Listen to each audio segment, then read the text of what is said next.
आज स्नान यात्रा का उत्सव है। स्नान यात्रा के उत्सव में मोती के आभरण, गोटी पगा धराते हैं। इसके पहले ये किंकिणी धराएंगे।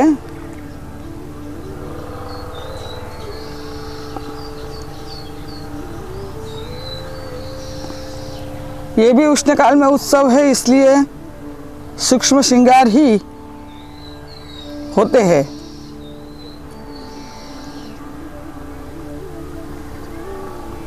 हल्के श्रृंगार ही धराए जाते हैं। ये नेपुर है।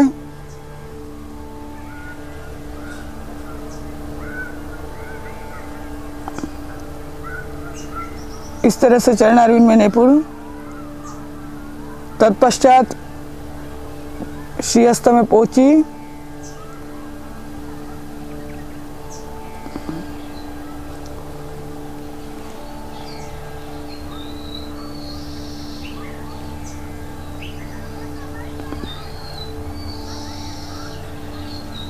जब भी ठाकुर जी के श्रृंगार करते हैं तब ठाकुर जी को बहुत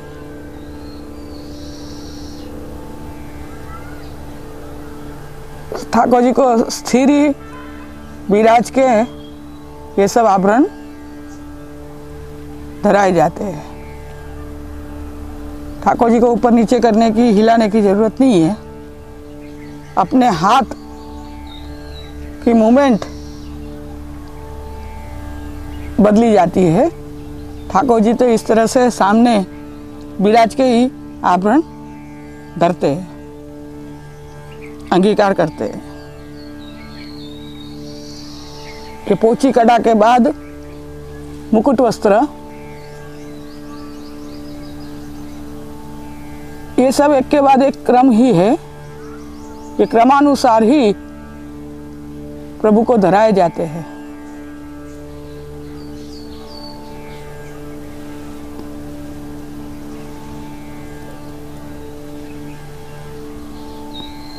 श्रृंगार की जो लटक है उसके लिए ये क्रम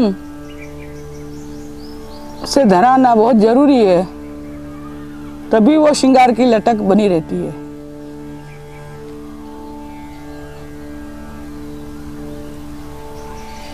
ये मुकुट वस्त्र धराने के बाद ये पाट दृढ़ किया जाता है इसके ऊपर।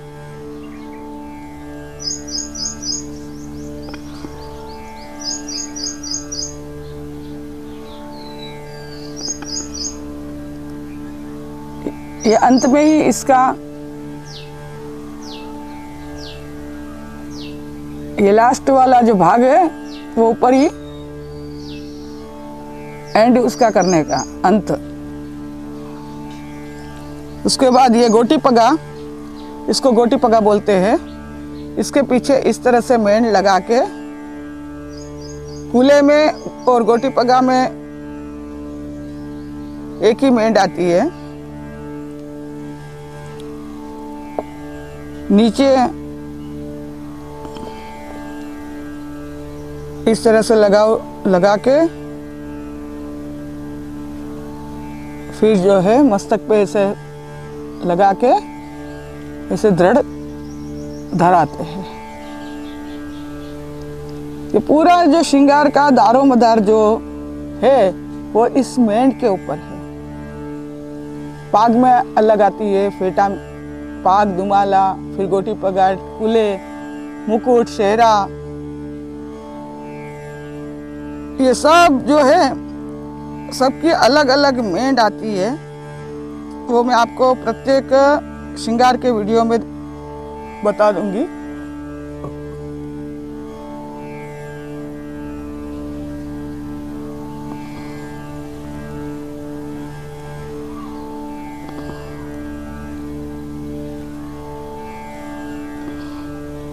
ये अपने उंगलियां जो है ये इसी तरह से ठाकुर जी के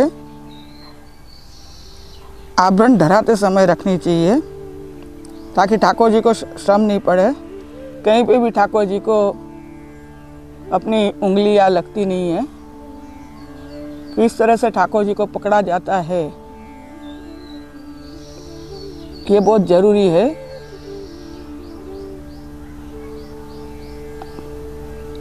इस तरह से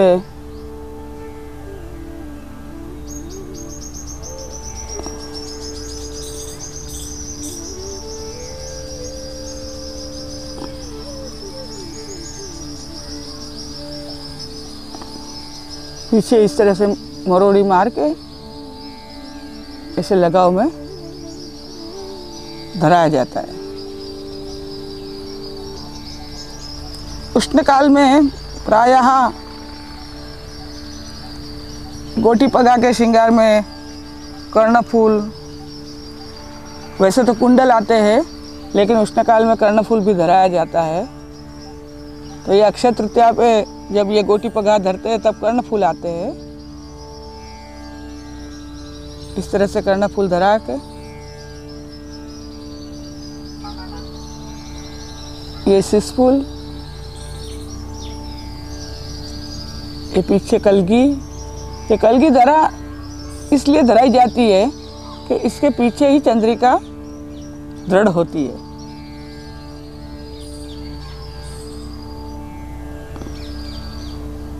अब जो है लड़,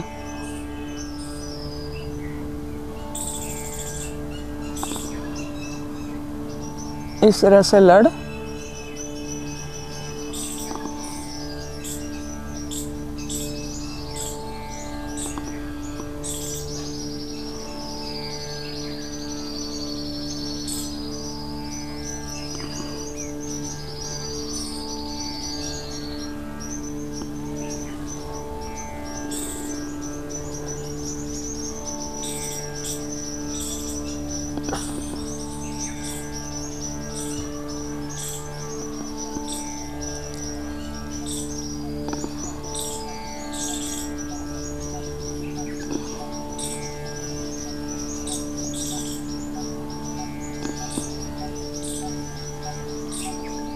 इस तरह से दो लड़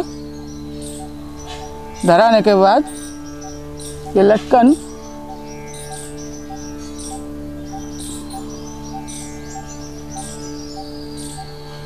ये पीछे इस तरह से लगा देगा, लगाव में ही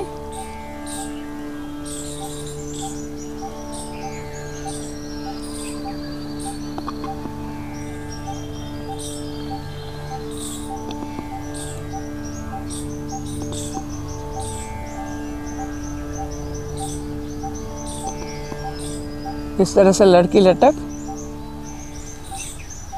करके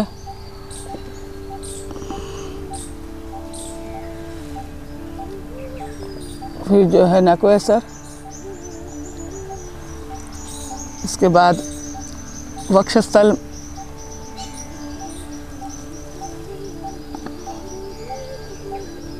ये हाथ, वक्षस्थल पे हाथ धराया जाता है, धराएंगे। इसके बाद ये दुगदुगी,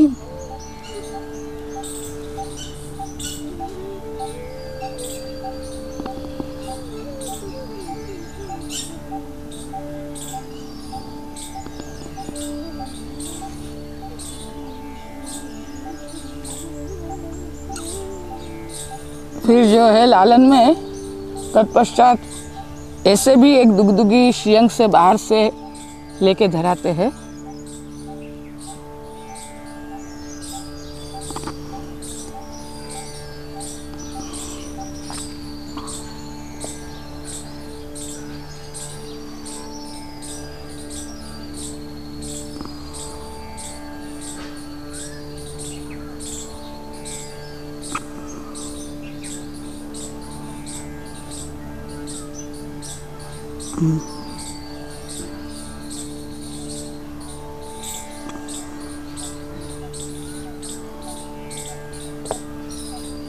इसको बाहर की श्रीअंग की माला इसको कहते हैं।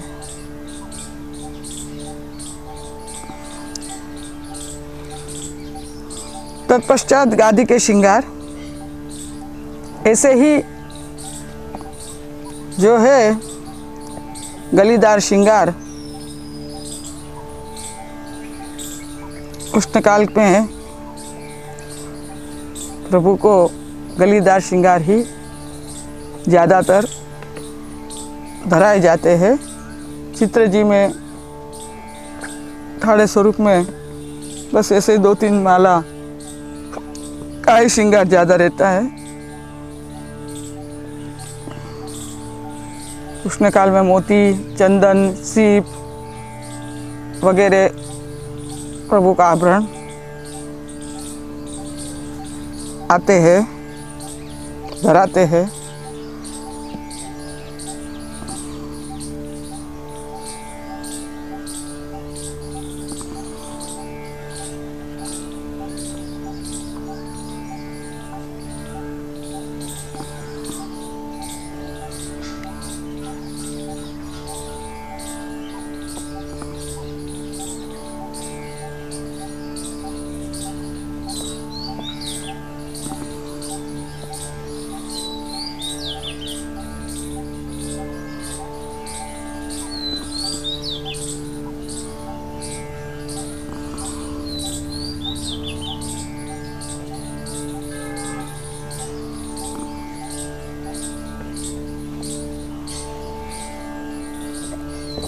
तत्पश्चात गुंजा माला,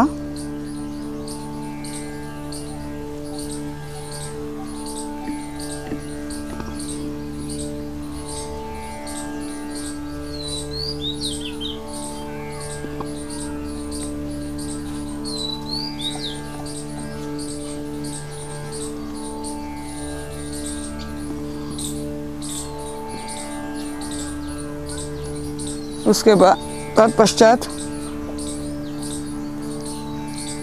मोरपंख की चंद्रिका, अक्षय तृतीया, गंगा दशमी, स्नान यात्रा, ये सब प्राय उत्सव में ये चंद्रिका आती है, धराई जाती है।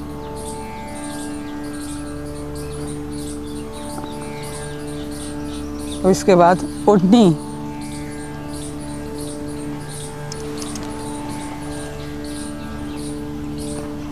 ये सब उष्णकालों में घर पे ओढ़नी सिद्ध की जाती है। वो भी आपको मैं अलग अलग वीडियो द्वारा दिखाऊंगी। ओढ़नी छापते, छापेदार ओढ़नी, फिर गोटी पगा, पाक, फेटा, दुमाला, वो भी हाथ से ही सिद्ध करते हैं। इस तरह से चोटी धरा के फिर दर्पण दिखाया जाता है। बस इस तरह से ये स्नान यात्रा के उत्सव के श्रृंगार।